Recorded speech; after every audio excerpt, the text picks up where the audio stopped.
Record మెజార్టీతో తీసుకురావాలి. గతంలో 2 న్యాయమూర్తుల ఇష్యూలోనే జరిగినాయి. ఇక్కడ ఇంపీచ్మెంట్ మోషన్ అంటే 2/3 వంతు. 2/3 వంతు ప్రభుత్వానికి మద్దతు లేకపోతే చేయలేరు, ప్రతిపక్షానికి మద్దతు లేకపోతే ప్రభుత్వం, అంటే అందరూ కలిసి అనుకుంటేనే చేయగలరు అక్కడ ఇంపీచ్మెంట్.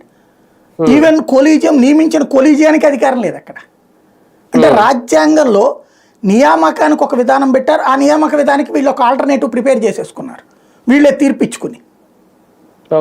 తొలగింపుకు సంబంధించి ప్రభుత్వం వైపు నుంచి ఎలాంటిది లేదు, రాజ్యాంగంలోనే ఎట్లాంటి రాజ్యాంగంలో అది రాయబడింది ఇంపీచ్మెంట్ ప్రాసెస్.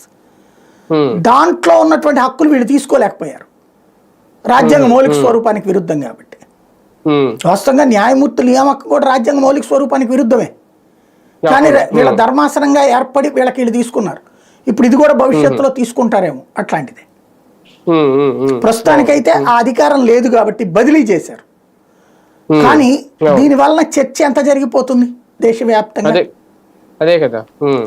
ఇప్పుడు ఇంకొకటి ఏంటి, ఇప్పుడు అక్కడ న్యాయమూర్తులు అలహాబాద్ హైకోర్టులో న్యాయవాదులందరూ ఏం వాదిస్తున్నారు. ప్లస్ ఇప్పుడు అనేక మంది ఏం చేస్తారంటే రేపు పొద్దున పెద్ద కాంట్రవర్సీ వస్తుంది. ఈయన ఇంతకాలం ఇచ్చినటువంటి తీర్పుల్ని సవాల్ చేస్తారు ప్రతి ఒక్కడు. ఇప్పుడు ఆల్రెడీ ఆ చర్చ కూడా మొదలైంది.